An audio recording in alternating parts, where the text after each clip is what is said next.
Hello, everyone, and welcome back to the Commander Clash podcast, where we talk all things Commander. And today we are going over the best cards released in 2024. And spoiler alert, there's a lot of them. So we're going to talk about the best cards of 2024. We're going to rapid fire through a huge list. And then at the end, we're all going to share what we nominate to be card of the year. So our personal opinions on them. Join with me is Seth, probably better known as Saffron Olive. How are you doing? I'm doing good. It has been quite a year, Magic cards. We have such a huge list. This is going to be wild. Tomer, Budget Commander, how's it going? There are too many cards. There are way too many cards, and too many of them are good, so we'll see how many we get there. Krim, the Asian Avenger, what's up? Well, a lot. 2024 has had a really awesome set of cards released, so I'm excited to talk about them. All right, so before we get into today's show is brought to you by Ultimate Guard, premium protection for your trading cards. All the gaming accessories you see on this channel, like our sleeves, deck boxes, and playmats, are brought to you by Ultimate Guard. So check them out, ultimateguard.com, and also Card Conduit, the easiest way to sell your Magic cards. Card Conduit lets you skip all the typing, time, and work associated with buy listing, and their curated service lets you send in as many cards as you want with buy list value of $1 or more, and you pay just a 5% service fee. You can use their sorted service where you list and sort your cards and pay only 2%. You get a detailed report and fast payment. Once your order is processed, you can get another 10% off by heading over to cardconduit.com/mdggoldfish. So thank you to Card Conduit for supporting today's show. There's no Ultimate Guard comment of the week. We are on holiday schedule, so we are recording things all out of order. So I don't know what beautiful comments you have for us in the previous episode. So comment of the week will return in 2025. So let's get cracking on today's list. So we were originally going to do top 10. And then as we gathered the cards, we realized that there have been so many good cards released this year. So we are going to kind of rapid fire through these cards, tell you what they are, very quickly explain why they're good, and then go through the list. There's like 20 plus cards here. So I'm going to kick things off with everyone's favorite, Trouble in Pairs. That's a 4-mana white enchantment. If an opponent would begin an extra turn, that player skips that turn instead. Whenever an opponent attacks you or attacks you with 2 or more creatures, draws their second card each turn, or casts their second spell each turn, you draw a card. This in reality is like draw 3 or 4 cards like every turn cycle.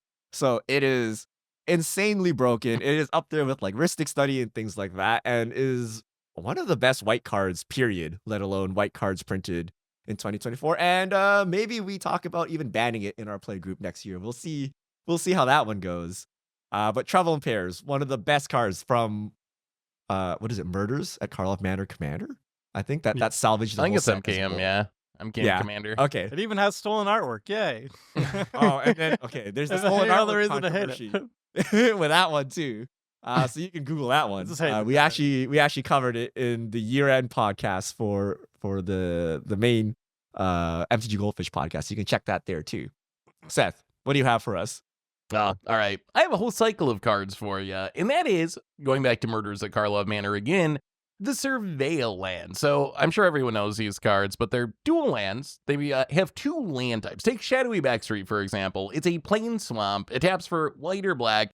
It enters tapped, and then when it enters, you surveil 1. So these were cards that, when they were spoiled, people were kind of like, I don't know how good they are. And then we got to the world of people replacing their shock lands with Surveil Lands for a while, because it turns out the free value of getting to control the top of your deck and potentially fill your graveyard in some decks is super powerful, doubly so on lands that have the lands type. So you can fetch them, you can far seek them, so all the synergies that you want works, and you get some extra value out of them. So they have quickly emerged as one of the top probably like 3 or 4 land cycles in the entire format. They're that good.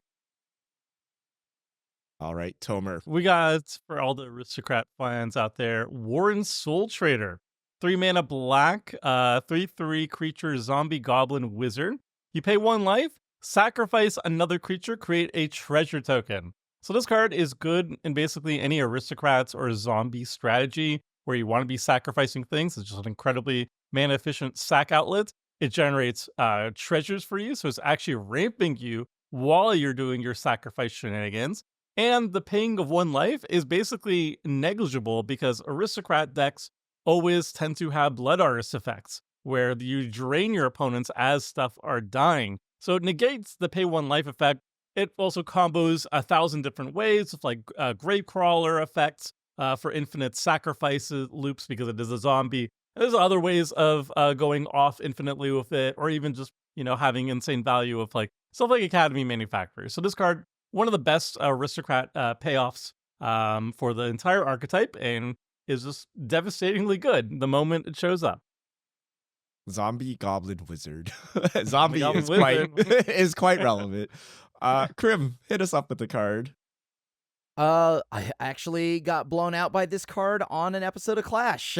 So it's Talon Gates of Madara, which is just when it enters the battlefield, up to 1 target creature phases out. Taps for colorless, pay 1 and tap it, add 1 mana of any color, but most importantly, 4 mana, put Talon Gates of Madara from your hand onto the battlefield. God, that I had the game with the Mind Skinner, and then this is the only way I couldn't actually stop the interaction because it was a land. And It even enters untapped. yeah, Use it, untapped. you could use it for mana after you ramp it in. So You can even ramp. yes. It's ramp. You could play it as a land drop or ramp it, and it's a gate. So if you're playing Mazes Hunt or whatever, it's even a gate. Why not?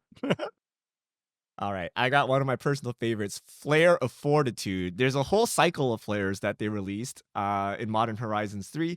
So Fortitude is the white one, 2 white instant.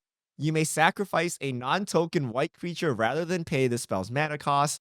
Until end of turn, your life total can't change, and permanents you control gain hexproof and indestructible. So it's a free spell because you always have white Dirtle creatures to sacrifice. It gives you hexproof and indestructible, which is very good. And also, you can't die this turn.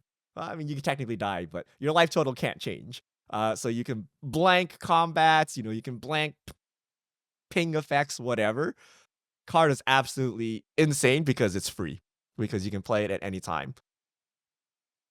Entire cycle's correct. Entire cycle is good. But yeah, the cycle's decent. Speaking of cycles, we have another very good cycle that came out this year. But we're talking about one member of the cycle, which is Caretaker's Talent. So Caretaker's Talent from Bloomburrow.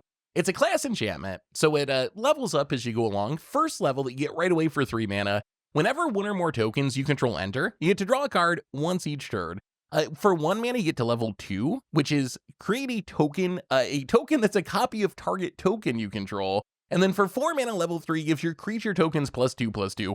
So Caretaker's Talent, it's a really strong card advantage engine. It works with any token, not just creature tokens. So anytime you're making a treasure, you're making a blood, you're making a clue, you're able to draw a card. The second level triggers itself once. You can copy 1 of your tokens to draw a card with the first mode. And then if you're in a creature token deck, it works like an anthem that can finish the game. And you even got combo potential. We've seen Phil multiple times, I think, this season, play decks where he tries to get a token copy of Caretaker's Talent, and then you can use the second level to keep copying itself and create this like weird chain of card advantage. But essentially, really, really strong card advantage engine for any token deck. I believe Phil has graduated to playing it in non-token decks, and he just plays it in literally every Yeah. deck. He And just it does jams it, and it works, yeah. Tomer, speaking of non-token deck synergies, what do you have? Speaking about token decks, this is a Seth favorite I've heard. This is Kambal Profiteering Mayor. This is a 3 mana Urza 2/4 legendary creature human advisor. Whenever 1 or more tokens enter the battlefield under your opponent's control, for each of them, create a tapped token that's a copy of it. This ability triggers only once each turn. And whenever 1 or more tokens enter the battlefield under your control, each opponent loses 1 life and you gain 1 life. So basically, if you're in a token deck with Kambal, you can just use it as a finisher. You're constantly draining your opponent. It's like the blood artist for token decks. So that's already very good. But then it gets even better because it just basically generates value off all your opponents' token generating stuff. So if everybody's making treasures, well, you're going to also make treasures too. If everybody's making like 1/1 tokens or something, you're making those too. It gets even better if they make them all at once as well. So if somebody says like, I make like 5 1/1 soldiers or whatever, you get all 5 of them. It triggers only once per turn, but you get all of them made off that one trigger. So it kind of runs away with games, and we've seen what happens when there's like a token player and then a Kambal player at the table. Basically, those 2 people are going to win, and then the other 2 people are going to lose. So yeah, Kambal's pretty good. I would say it's even better because you don't even need to put it in any kind of deck. Like, you just play it like a Fairy Artisan. You just play it in a generic Orzhov deck. People are making treasures, clues, bloods, whatever, right? Like, just random tokens are happening all the time. So you always get value out of this card. And then you also get the weird cases where there's 2 Kembals going. And then, like Tomer said, if you're not one of the Kembal players, you're having an interesting game, so to speak. Krim, what do you have for us? A good batch of cycle of cards that both Seth and I love, I can say safely, is MDFCs. This year we got a lot of really good MDFCs through Modern Horizons 3. So we got Sink into Stupor, Sundering Eruption, Witch Enchanter. All 3 of these cards are pretty much, I auto-lock them into any of the colors that can play them, right? Sink into Stupor, returning target spell or non-land permanent to an opponent's hand. Sundering Eruption, which is a wonderful thing if you're in red, because usually you care about aggression. You can blow up a broken land, and then its controller may search its library for a basic, put it on the battlefield. Creatures without flying can't block this turn. That's the most important part. And then Witch Enchanter, just 2 mana, 2/2 in white. When it enters, blow up an artifact or enchantment. It's always nice to have just a disenchant effect, but attached to a body, and it could also be a land. Yeah. The lands can enter untapped too. They enter You have to untapped lose for 3 life. but- Yeah. Which is very important because previously we only had the Mythic cycle that did that. But all of these, for 3 life, that's a fetch shock. That's not something horrendous. And then they also, we didn't include them here, but there's the dual lands cycle where the backside is an ETB tap land that is a dual land. And then it also has an effect. So lots of crazy MDFCs coming out of Modern Horizons 3. Wait. Can we do a lightning round? Everybody's favorite. We just like do a quick rotation. What's your favorite? Krim, go. The new Hagra Mauling, the one that kills a creature but Fel the Profane. Fel the Profane. There it is. Fel the Profane. Richard, what do you got? Sundering Eruption. Yeah. Finisher. That's also land hate, right? Yeah. I think Sling into Super is probably the one I play the most, just because it's like so easy to play in every deck. But I think Disciple of Freyalise might be my favorite. Gotta get that card draw going in your green decks. So mine is actually Sundering Eruption, but number 2, because you all meme about it all the time, but it's actually amazing, is Bridgeworks Battle. It's a fight spell that pumps it too. Oh my god. This is like the worst one. Going it's right so beside bad. Colony Ambush. Right beside Colony Ambush. In the The garbage. worst cards of Every next deck. week's podcast. Tomer. Yeah. Wow. Times confused. No respect. I mean, at worst, all the cycles are it's still good. You just play it as a land, right? And you can play it as a tap land for no life too, right? So, Ocelot Pride. I think this card actually skirted under the radar a little bit. A single white. It's a 1/1 first strike, lifelink, ascend. So ascend is if you have 10 or more permanents on the battlefield. At the beginning of your end step, if you gained life this turn, create a 1/1 white cat creature token. Then if you have the City's Blessing, for each token you control that entered this turn, create a token copy of it. So it has lifelink itself, so it fulfills its own requirements. If you haven't ascended, you're making cats. And because you're just pumping out cats, it's very easy to ascend. And once you ascend, you copy all tokens you made this turn. So if you made treasure tokens, you copy the treasure tokens. If you made like 23 threes or something, you get another set of 23 threes, all for the low cost of a 1 mana 1/1. People play this without token synergies. They just play this all over the place. Like, it is so easy to get value out of this, and the cost is so low. So this card, insanely broken, and didn't look like it at first, right? At first, like, I don't know, right? But in practice, it's just a 1/1. Look, you have to crazy. gain Right life. tag to That's go with really it. tough, okay? You have to gain life too. it has first strike itself too, right? So like, But you it's a can't 1/1. You have to give it a fade on something. All right, Seth. All right. We got the Richard special. It is a good card, but I always think of Richard when I see this card, which is Flare of Duplication. So another member of the Flare cycle. 3 mana, you can sack a non-token red creature rather than pay its mana cost. It's an instant, and it says copy target instant or sorcery spell. You may choose new targets for the copy. So if you go back to last week's podcast, Richard, we were talking about packages, and Richard went into a very in-depth discussion of how you can use cards like Flare of Duplication to generate a ridiculous amount of mana and value in red decks. You can use it for card draw, it can be mana generation, you can copy your opponent's spells, and this has the upside of potentially being free, especially if you're playing a deck with a cheap commander, a lot of cheap creatures, like a Rogrek style deck, where you have this cheap thing you can sacrifice. So I think, Richard, you're the master of these. You think this is the best fork in Magic at this point, then, you would say? Yes, but only the second best Flare.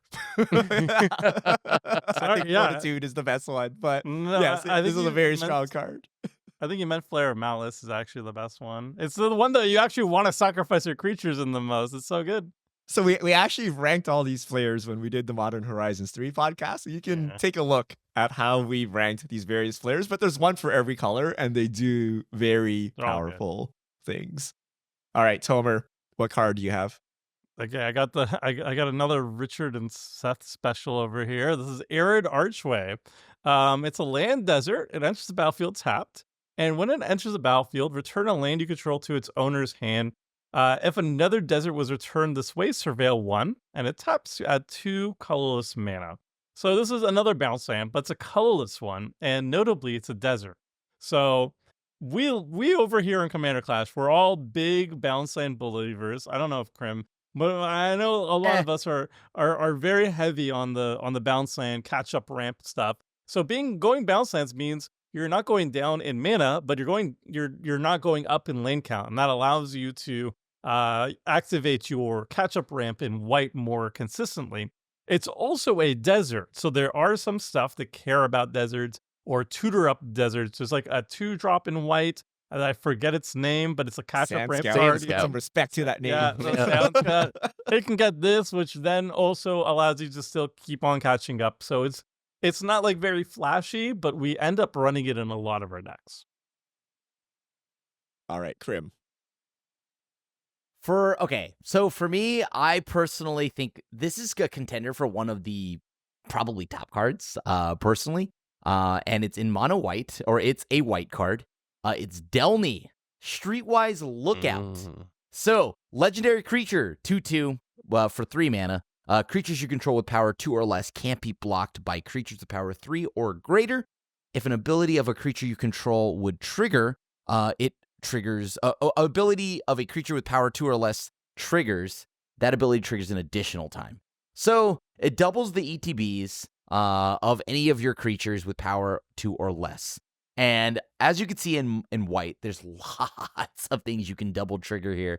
And on top of that, believe it or not, that can't be blocked clause has actually come into play a lot for me because I do play this card in my humans deck. This is such a good human. It's also worth I didn't even mentioning. know Cheapest that Mana clause Monicon. existed. It's not the cheapest Believe it or Mana not, Monicon. there is another I clause. play this card so much. It's like Yeah. trouble in pairs. Like, did you know you can't take extra turns? Like, no one cares, right? Like, there's another clause on this. I forgot. It's so good.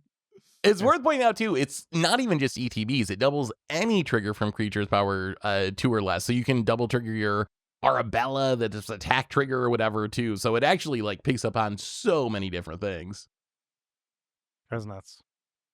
All right. From Duskmorn, I have Enduring Innocence. So there's a whole enduring cycle, and they all kind of do the same thing. So 1 white, 2/1 lifelink. Whenever one or more other creatures you control with power 2 or less enter, draw a card. This ability triggers only once each turn. So that's the white specific part. And then the enduring part of it is when it dies, if it was a creature, return it to the battlefield under its owner control. It's now an enchantment. So, we have cards like this, like Welcoming Vampire, Mentor of the Meek. So the draw a card once per turn is very good. It's a 3 mana one, so it's on par with them, but it gets 2 lives, right? If this somehow dies, it comes back as an enchantment and is even harder to remove now that it's an enchantment. Then it also has lifelink. Is this a just for combo the with lulz. Denley? No. It actually so the important thing to know about Denley says it copies the triggers, but everything that says once per turn, which like a lot of the white stuff says, Dang. it doesn't work. Right? So Dang. but it's still so powerful that you play both of these and are very happy with like what's happening, even though you don't actually get the doubling. So whole cycle is cracked. The whole cycle is good, yeah. Yeah. So one for every color. Seth? All right. We have a card that I think it still deserves its spot on our top cards of the year, even though I'm not sure it lived up to the amount of hype it got during spoiler season so far, and that is 3 Tree City. So this one comes from Bloomborough. It's a legendary land that comes into play tapped. You choose a creature type. It makes a colorless mana, or you can pay 2 and tap it and choose a color and make an amount of mana of that color equal to the number of creatures you control with the chosen type. So obvious comparison here, Nykthos Shrine of Nyx, right? It's essentially Nykthos, but for creature types rather than mana pips. So as soon as this was spoiled, I was like, oh my god, this is so busted. Nykthos, one of the most broken lands they've ever printed in like the last decade. 3 Tree City, it can still be very strong, and we've seen it have success in like squirrel decks or goblin decks. There are like go wide token decks that can really take advantage of this card. But it seems like it's fit in slightly fewer decks than I was expecting, because it turns out it's a little tougher to get a bunch of creatures on the battlefield than a bunch of pips. So still definitely deserving to be on the top of our list. But I was expecting this card to be like number 1 on our list, and it's probably like in the teens somewhere or something. You need to be go wide. You need to be go wide. You gotta be going really wide to really get a use out of it. If you're like dragons, it's like don't bother. Like do not put this in your dragon deck. Like, and you get the extra hoop that you need to be go wide tokens of the same creature type. Like if you're just generic tokens making a bunch of this and a bunch of that, then it isn't as exciting either. It's an untapped land that adds colorless mana. Like it doesn't really need to do anything, right? Like it's not that bad. It's not like it's a tap land, or it's not like it taps for nothing, right? Like it enters untapped and creates colorless mana, right? So even if you aren't able even if you aren't able to rip it for 20, it's still like a serviceable land, which is why I think it deserves a spot up here, right? Like just if you have the potential to rip like 5, 10, 15 creatures, like there's very little downside to this, right? Opportunity cost is pretty low, yeah. Yeah. Tomer. I feel like I'm being memed on by having to read this one, because I am not a believer of it. You don't like this card? What? Not a basic. The next land I like a lot. This one is green and it's Shifting Woodland. I'm really hyping this one up for the best cards of 2023. Shifting Woodland, it's a land, and enters the battlefield tapped unless you control a forest. It taps for green, and it has Delirium. You can pay 2 and double green, so 4 mana total. It becomes a copy of target permanent card in your graveyard until end of turn. Activate only if there are 4 or more card types among cards in your graveyard. So like the idea of this is that mid to late game, when you have Delirium up naturally, or I guess if you're in self-mill, you could do it quicker, or if you're in a Delirium deck, even quicker than that. You can find the best thing in your graveyard, and you can have this Shifting Woodland pay 4 mana, turn it into that best thing. And for me personally, if I'm like in a combo deck, or if there's like one card that my deck is really built around, I will run this grudgingly, so I have another shot at it, or I just run a regrowth effect, honestly. But yeah, so you guys like it. So tell me about why we should have given Tomer this card. You're so underselling. It's just a free roll. It's so like talking about opportunity cost on 3 Tree City. This is like a forest that comes into play untapped, and it makes colored mana, and then sometimes it turns into something busted. Basics. It doesn't say basic forest though. I do remember fetch up my Surveil Land or my Shock Land, and it's untapped. You're gonna play this after your 3 Tree City, and it'll be like this enters tapped, and I have colorless mana. I can't cast anything past. I do remember Richard's land of literally anything in your deck. Like you have a Galta in the graveyard, like 4 mana creature land Galta coming in, or boom pile. You need a Phyrexian Altar. Boom pile. Delirium. It can be boom pile. It can be like literally anything you want it to be. You just need Delirium, which is not a hard ask in 2024. Like this is one of the a tap land that I wish was a forest. That is so worth it. Even if it entered tapped and created like colorless mana, I would still be playing this card. That's how cracked it is. Oh, we should have given it to Krim instead of. It's really you know good. What's cracked? You know what's cracked? The next land that Krim is going to be talking about. That's my favorite. Krim, give us a cracked land. Okay, I do now play this land in every red deck of mine. It's Arena of Yes, bro. Glory. It's from Modern Horizons 3 and it enters the battlefield tapped unless you control a mountain, yada, yada, yada, add a red. But pay a red, tap it. Exert Arena of Glory, add double red. If that mana is spent on a creature spell, it gains haste until end of turn. What? This card is so good. This is like an Ancient Tomb potentially, right? Like this could be... So it's I mana mean, neutral. You have to pay a red. because you got to pay a But red. you can right, haste. right, You right, can you're right, haste you're right. 2 different Whatever. creatures if you use 1 Whatever. red pip for each one, right? I don't And care it's about haste that 2 part. The part creatures. that gets haste, and it's just Yeah. like it's so good. It's so good. I've used it in Wolverine. I've used it in every deck that has red, and every time it has gone off the charts. This card is nuts. I cannot sing the praises of this land about this card. Oh my This is the god! goated land. Praises for this card is so high. It's a chosen one. I will cut a mountain for this. I will cut a basic. for this. Homer And will you know cut how a much basic? you know how much it hurts me to cut a basic. This I will snap cut a basic every time I'm in red for this card. Oh, you guys are very So excited. good. I mean, this effect is very strong, but the key is the opportunity cost is like so low. Yes, It's an exactly. untapped land. If you control a mountain, it adds red. So like shifting woodland, the cost of running this is super low. And even if you're not like an attacking, aggressive haste deck, you can probably find value for the haste at some point, right? If you are an attacking hasty red deck, then this is insane, right? So, but the cost is so low, it just goes And everywhere. it's I would say the it's whole cheapest cycle haste is very good. enabler too. Out of all the lands, all the other lands require you to spend mana to give something haste afterwards. This one requires you to spend the mana, but the next turn, which is very important if you want to haste out and just kill somebody. You're putting You don't your want to haste spend on that extra a mana credit now. card. You want to spend it yeah. later. A mana So- today is worth more than a mana tomorrow. Tomer It taught me is. that, and It it's very true, right? Tempo. Yeah. Tempo? He said Tempo. the word.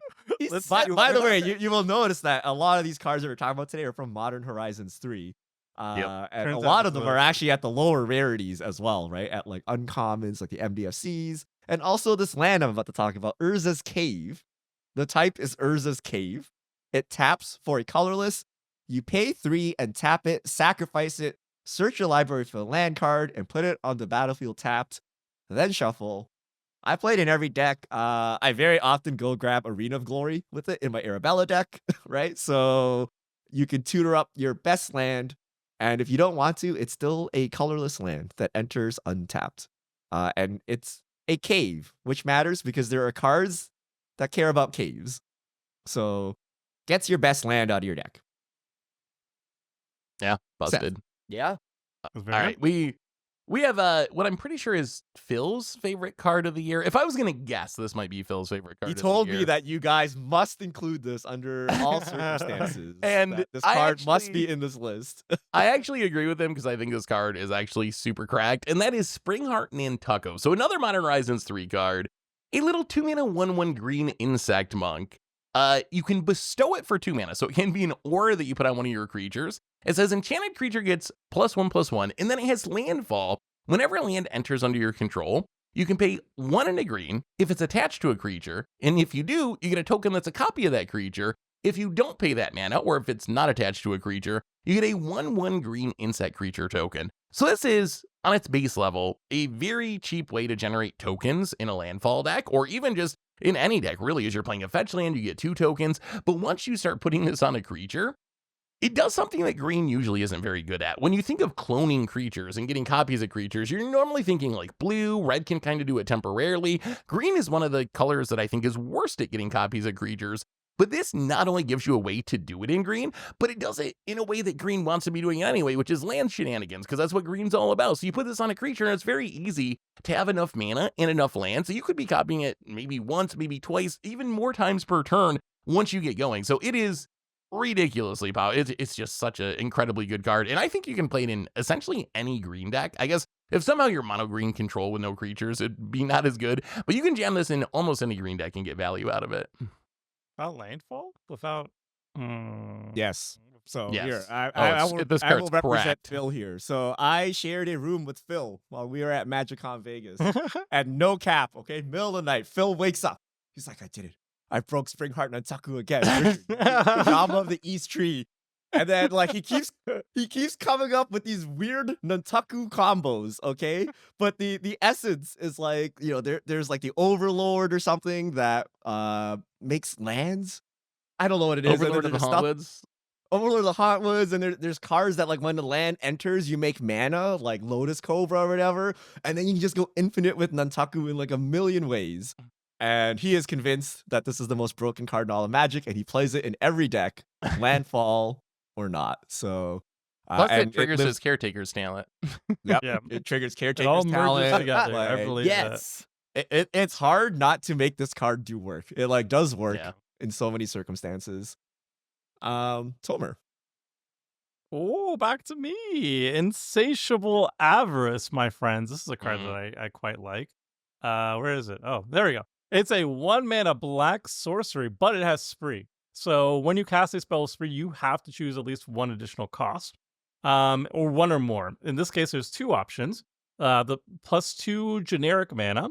Search your library for a card, then shuffle and put that card on top. Or plus double black. Target player draws 3 cards and loses 3 life. So you can either pay 2 and a black to basically Vampiric Tutor at sorcery speed, put something on top of your library, or triple black, draw 3 cards, lose 3 life, or triple black and 2 to put something on top of your library, then draw 3 cards, so you immediately put it into your hand. This card is just incredibly flexible. I think usually the idea here is just triple black, pay 3, draw 3. But when you have more mana, then especially if you're like in a black heavy deck that has like coffers mana and stuff where mana starts not being as important to you, you can just pay the actual like 5 mana and not only draw cards, but also tutor up a card and then immediately cast it, maybe, who knows. And yeah, the flexibility here makes it one of the best draw/tutors, I think, for black heavy decks. Yeah. It is insane. And you can also do like cute things. Like you just cast it and then you get the coffers, you put the coffers down, then tap the coffers, like make tons of mana, right? Like, so it's underrated for all this. 3 mana draw 3 is very strong. 2 or 3 mana tutor is also very strong. You mean a burn spell? It's also a burn spell. That's a little bit. I guess It technically is. it's spell. It is target player. It is. It is a burn spell. I'm just saying. Happens more than you I would mean, think. if you're playing a burn deck, you can tutor your life gain up, and hopefully they don't have any of those pesky don't gain life cards on the battlefield. But it's a tutor. You can do whatever you want to fix the problem. Krim. All right. And so the next card is the most powerful run of all time of one card. It was so short for this year. Okay, maybe not all time, but it's Nadu. Nadu. Oh, Nadu. What can we say about Nadu? It came out this year in Modern Horizons 3 and then was immediately banned for the same duration. It's 1 green and blue, the classic problematic color cost of every card that we can remember in the last batch of years. It's got flying. Creatures you control have, whenever this creature becomes the target of a spell or ability, reveal the top card of your library. If it's a land card, put it onto the battlefield. Otherwise, put it into your hand. This ability triggers only twice each turn. So it's a nightmare across the board to play with, to play against, because you got to keep track of what's been targeted. It also kind of just sits there and it forces you to sit there and watch the Nadu player draw out their whole deck. But, yo, the Birdman, the Bird Wizard, this card, I salute you. Thank you for your brief 4 months, and now you're gone. Please. Too long. I am so glad they banned that card. It was, 4 months too long, as Tomer said. My God, what a mistake of a card. But it was very powerful, that's for sure. And I guess we can't talk about 2024 without the other honorary bannings of Dockside, Coveted Jewel, and Mana Crypt, right? We need So an they in got banned. memoria section. Put up the Oscars Yeah, or whatever. Put up a In the sad Mana arms Crypt. of Yeah. I mean, I guess they were so good they got banned. So we gotta remember those cards. I think most of us or the general audience would agree that those were up there for the top cards of the year. We didn't try ranking them because it's gonna be it'll vary depending on what deck you're trying to play, and there's a lot of nuance to how you're gonna rank them. But in general, those would be the top 20 cards. There are a lot of cards, probably cards 21 to 40 are still very strong.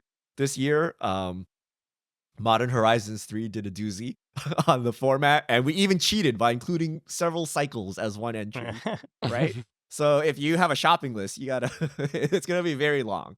But now we are going to talk about our favorite card or nomination for card of the year. However you want to interpret that. So I'll go first, and this one's a tricky question. So the way I'm thinking about this is, of these 20 cards, if I had to delete 19 of them such that they never existed and kept one, I would keep this one card. That's how I'm going to approach this, okay? Because that makes the most sense in my mind. And that card is Arid Archway, my friends. That's the desert. That's the bounce land that taps. No, now, here's why. dude. Here's why. This is the critical mass of bounce lands we need in mono white for mono white to be consistent. And I think this is the year where catch-up ramp is no longer questionable. Catch-up ramp is no longer conditional. You will always ramp in white because of Arid Archway. It added just enough cards that this always happens now. So before this, we had Guildless Commons, right? Which does the same thing, but it's not searchable, really. It's a gate, and there's no white creature that searches up gates. And then we have Lotus Field. So these two cards bring you down in lands so that your catch-up ramp actually works. Arid Archway is searchable with Sand Scout, right? Gives you a third land that you can grab to reduce your land count and continue to keep ramping, right? Because it's not good enough that one green player shoots ahead of you, right? You need to keep bouncing your land so they can keep ramping so you can actually eventually out-ramp the table. So I think Arid Archway really makes white like super, super consistent in ramp, and I would not exchange it for anything, right? And it also, quote unquote, draws you a card, right? People don't agree with me, but you know, you gotta keep making land drops, right? And this bounces a card back to hand that you can then make another land drop with. So Arid Archway, I think, is not replaceable for me. I think white is solidly a very strong ramp color, and in no part because of Arid Archway. It gives you the consistency, right? Because before you had like one bounce land, and then you had to get down to like Carews and like the really janky returning untapped land. Like once you get to that level, it's a lot worse. But this just made it so much more consistent. And I think you're right. I'm right there with you. Like honestly, out of this list of cards, I don't know if it'd be number one for me, but I think that Arid Archway would definitely be solid top 5 out of all these cards. Krim, I saw your reaction. I mean, what am I gonna say that isn't already like, you know, you're you don't play it though. Hey, you guys don't play it. No, I play this I card in run it. every deck, man. Like I don't know, but bounce. Arid Archway coming in still. Bounce lands is so like 2019 topic. I don't know. I'm bored of bounce lands. I'm over it. They're good. Whether or not it's an older topic, it is going to be. I don't know. I just don't even think bounce lands are that good. Like I think it must be something else because y'all value bounce lands way higher than I do. So granted that maybe I play this in every that... monocolor deck. I play this in every 2-color deck and even 3-color decks. Like Arid Archway, I don't quite even that without far, but... even without the Sand Scout, right? Oh, not in mono blue, my friend. The island counts as very. Yeah, you gotta turn that floodgate.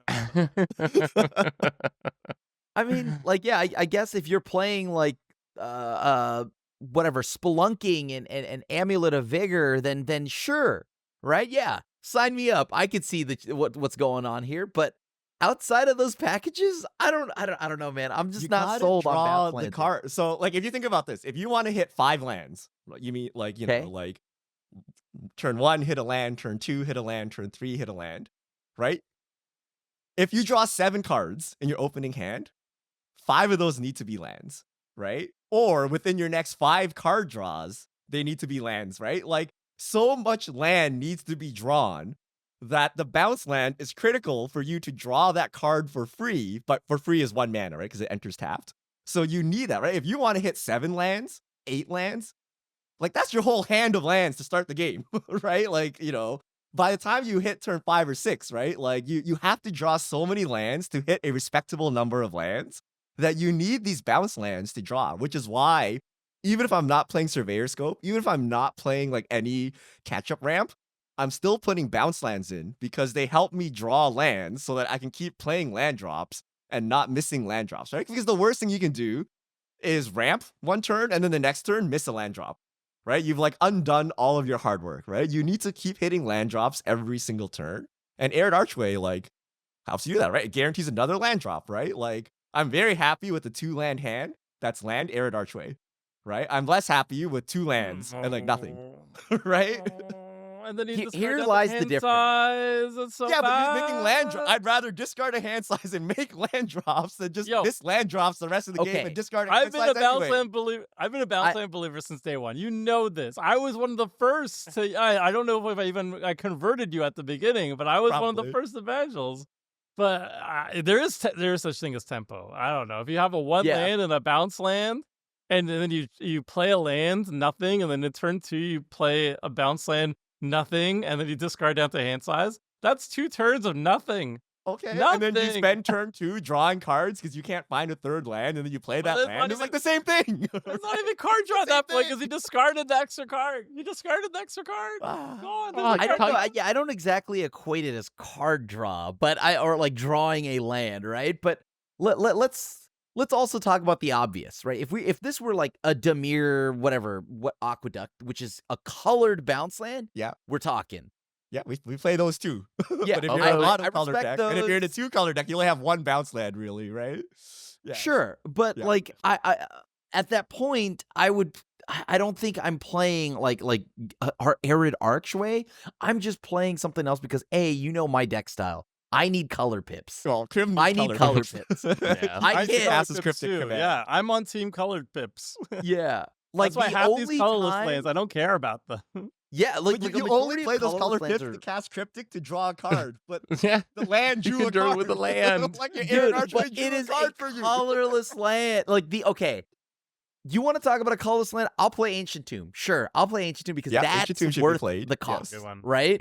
But dude, the Arid Archway one, that one's rough unless you're doing some serious shenanigans. Like maybe you want to bounce back your MDFCs. That's great. You want to do all of that. That's awesome. But just generically, without a game plan, you abusing it, I'm just not there yet on the colorless bounce lands. I'm on Grim with that one. We're done. We're done. But I would no cap. If you're like Richard, you cannot play any of these cards ever, but there's one exception. Which one you choose? I choose Arid Archway. You're like, wild. No cap. You're wild. No cap. I would What about 100% you do that. guys? But someone give me a normal ones to bring our audience back. Give me a normal. I got one that was snubbed by this list, by the way. Totally. I want to. Oh no, bring we're it gonna back lose home. the audience with this. Do you really? I want to bring this it back. one? No, not this is a classic. Floodgates wasn't this year, Tomer. Floodgates was not this year. I'm just saying. There's a card called Fade Away. Okay, so everybody slow down. No. This card is an uncommon. It might have slipped under the radar for some folks because it didn't even come in Modern Horizons 3. But I still think it's actually very, very good. It's from Duskmourn. It's called Untimely Malfunction. It's 2 mana, 1 and a red, for an instant that says choose 1. Destroy target artifact, change the target spell or ability with a single target, or 1 or 2 target creatures can't block this turn. I will tell you that out of all the red cards that are in this list, I think there's 2 that I run the most. It is Arena of Glory, number 1, which it's a land, but it's a red card. And then Untimely Malfunction is the other one that just shows up in all my red decks now. It's easily castable because it's just 1 red pip, and it's just 2 mana as well. I'm a big deflecting swap believer, okay? I know the rest of you are not as hot on it as I am, but I find like if I need to protect my commander or something and I'm not in white or whatever, or blue, the deflecting SWAT effects are the best, and it has that. But the problem with deflecting SWAT effects is they're very narrow. If they're not targeting your stuff, that's not very good. But this is modal. It has destroy target artifact, and it has removes blockers. I've used all 3 modes. All 3 modes. I run it for the SWAT, but I like the flexibility here very much. I think it's the best SWAT. Deflecting SWAT's the best one. This is the second best SWAT. I have a question for you, Tomer. I know you really like this card, but there was another kind of similar card printed this year. Return the Favor, which was from Outlaws of Thunder Junction. Double red instant, and it has Spree, so you can pay 1 to copy target instant sorcery, activated ability, triggered ability, choose new targets for the copy, or pay 1 to do the Bolt Bend thing. Is that close to being in our list today? Like, how does this compare Yes. to the one you were talking about? Are they like roughly the same power level? I love that card too, but I like this one even more because it's cheaper. Okay. It's cheaper, easier to cast, and I love the fork effect, obviously, on Repaying Kind or Return the Favor. I like both cards very much. I think this one's just a little bit better. Just a little bit better. Does this mean Bolt Bend is pushed off the list then? What is your ranking No. of all these effects? Deflecting Swat 1, then what? Untimely Malfunction? Okay, if I'm in mono red, I literally run all of them. By the way, I run Untimely Summer Malfunction. really loves these I cards. run, This I is read why Tomer Return the dies Favor. with like 5 I cards read in hand. He's like, I Bolt can't do anything because he has like 4 No. Bolt Bends, and we're like, undo inversion? And he's like, no, No. you got me. I keep getting them with these, and you never respect it. I keep getting I them don't. with these. I don't respect it. So the reason I don't Alright. like this is the protection is good, right? But I'd rather just put boots on my creature or like give it indestructible, No. Mithril Coat is a very like That's strong good. thing that I use to protect because I can use the I run that mana too. once and not worry about it. SWAT is acceptable, except SWAT doesn't protect against non-targeted things. But like the fact that it picks off something random, like I don't care about that. Like, what are the odds that there's a must-kill threat at the table that I want to remove, and then someone decides to fire off their spot removal onto me? Therefore, I can now deflecting swat it to kill. Like, the odds of that happening are so low that I don't put value into that, and I just want You my don't need protection. that. And I go Mithril Coat. I go Mithril Coat if I want to do that. Mithril right? Coat's great. Mithril Coat's great, but the problem is that once the coat's on the field, like Mithril Coat has flash, which is very good. Lightning Greaves is more of a problem. I think Lightning Greaves and stuff is fine, especially if you need haste. If you don't need haste, I don't really run it. But the problem with Lightning Greaves is you play it proactively, right? You put it first so that nobody uses a removal spell for it. That means they have a removal spell in their hand, and they're waiting for the Greaves to go away, which by itself, that's all right. However, the Greaves will get destroyed, and then your creature will be destroyed because they're still holding onto that removal spell. So being able to have an instant speed answer to when the removal spell is actually used is very important to me. The bonus is that you also get to remove something else at the same time, but that's not the main goal of it. The main goal is to protect my creature. And then the fact that I'm getting a 2-for-1 as well is just a cherry on top. Sometimes it's very good, but I'm not worried about that, as a bonus.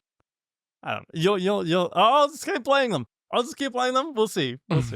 I haven't been won over yet. One day. If you're playing One them, day. I haven't been so One day. wild that I'm like, I must play it now. I'm like, I don't One know, day. it did something cool. One day. Oh, all right. This Seth. is super hard. There's just too many good cards this year to like realistically pick a card of the year.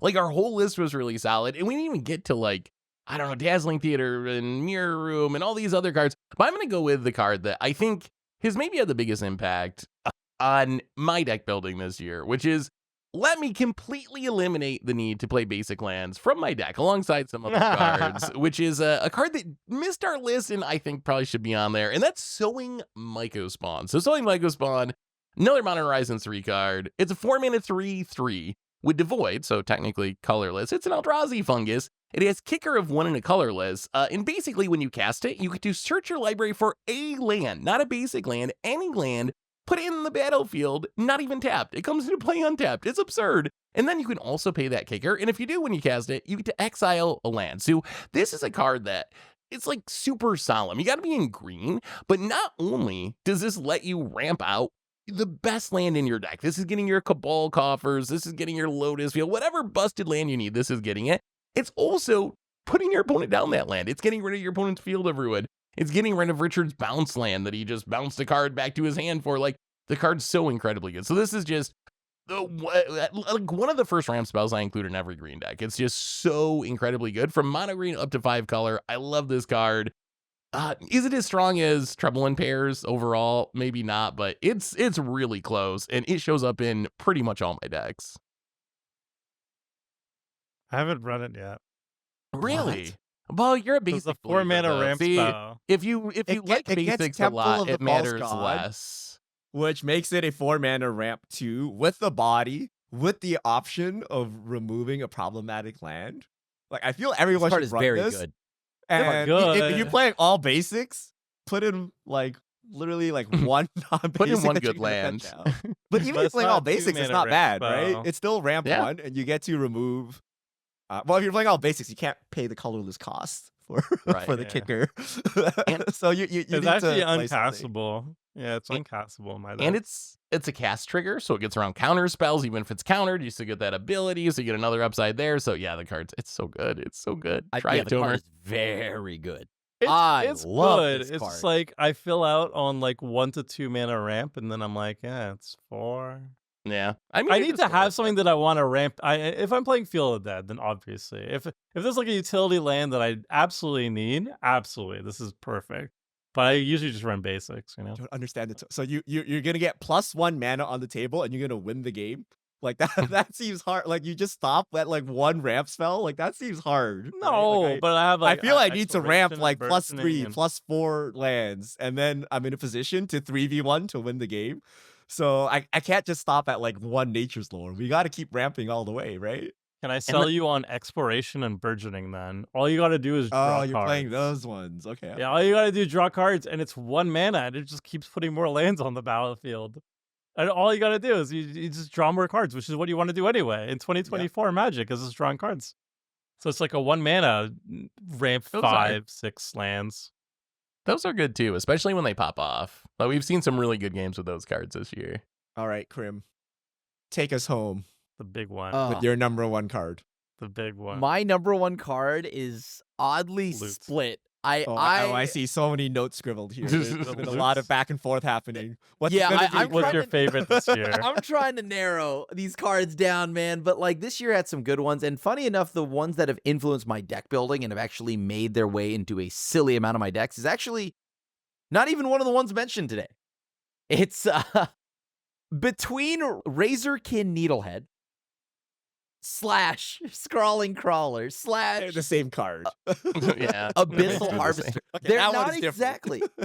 Okay, one of them is different, but Harvester, I mean, Needlehead and Scrawling Crawler are probably one of my favorite cards because you'd mentioned Trouble in Pairs, right? Everybody's playing that.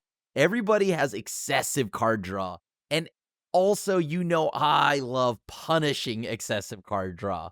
So, you know what? I figured it out, Richard. I'll meet you halfway in the, between Secret Rendezvous. That's Scrawling Crawler. I will play something that gives my opponent cards if it punishes them. Just like in the same vein where if I'm playing black, I'm going to have Orcish Bowmaster and Oppo Agent, right? So if you see me with red, I'm going to probably have Needlehead. And now, Scrawler is just colorless. I can play it in everything.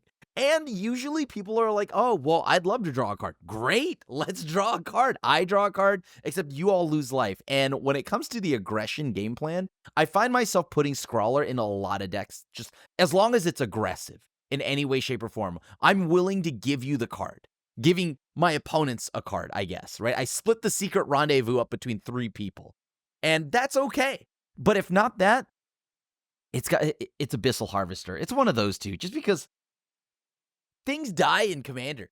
Things die in Commander all the time. And just being able to snipe stuff off the board with Harvester when it comes to creatures, it feels so good. These cards are all-stars, personally, for me. I like 2 of them. I think I love Abyssal Harvester. I'm totally on board with that one. Razorkin Needlehead I also think is fine for its job. Scrawling Crawler, I haven't come around to that one yet, but I could see it being good like in your Lord of Pain deck or like in a specific deck I could see it being good, but I haven't come around to just like jamming it in random decks yet. Yeah, I'm like there too. If I don't like you're giving gonna my opponents wheel, cards. These cards are insane. If you're not gonna wheel, I insane, feel yeah. everyone's immediately trying to kill this thing. So feeding everyone like an extra card to do it, and they're only taking 1 damage a piece. Only It's one. gonna die pretty That's fast. true. I mean, but if you're gonna play maybe- this and then wheel them, then yeah, go for it. Right? You're gonna yeah, stack game these up over. like then that's Richard, insane, I don't right? play wheels. I don't need to. Everything nowadays draws you 50 cards. So what's one more? And then on top of that, what's the problem if if I can stack these up? Shealdred, I just play Shealdred, Bowmaster, Razorkin, Needlehead. There's a reason I'm more Rakdos based in the current year, and Scrawler is so good. I love punishing all the draw. You play Razorkin Needlehead and then you play Tomer's card, which I don't remember the name anymore. Untimely Malfunction, because everyone's gunning for this thing. So then now you can redirect deflect it. Out. Yeah, I Yo, still like Bowmaster's the best. Insatiable Avarice. That's true. You force But them to Bowmasters draw. picks off things that can attack you and creates a giant orc army. So like, you know, you're very safe with that. But if you play like Razorkin Needlehead and like sets on the board, he's gonna try to murder you. So True. That is true. that tutu Yes. better do some defensive work. So yeah, I mean, Look, if you fall short of one of the greatest 2-drops to probably hit in the last 5 years, I think you're okay. we've seen Scrawling Crawler wins on Clash, right? Tomer won with Scrawling Crawler, I think, right? He was playing Yeah, That was for a healing. wheel it. deck. Yeah. But I was playing a wheel deck. Yes. Oh, yeah. Yeah, he's and a playing wheel deck, it was insane. Yeah, Yeah, it it's was so insane, good. right? You're like, 1 card. I don't want 1 card. Please, can I? No, okay, yeah, I'm taking damage. I'm dead. Okay. All right, so that takes us to the end of the best cards of 2024. I am sure we have missed something. Like this year has Yep. been crazy in terms of power level. Like they power crept like every land, every MDFC, like creatures. So let us know if we missed anything that you like to include in all your lists, what you would consider card of the year. I don't know. It's such a hard metric. Maybe you go card of each color. Maybe that's like more doable, Ooh, but it's yeah. so hard to compare across archetypes and colors. So we did our best. Let us know in the comments what you think, and we'll see you back here next week where we talk about mistake cards of 2024.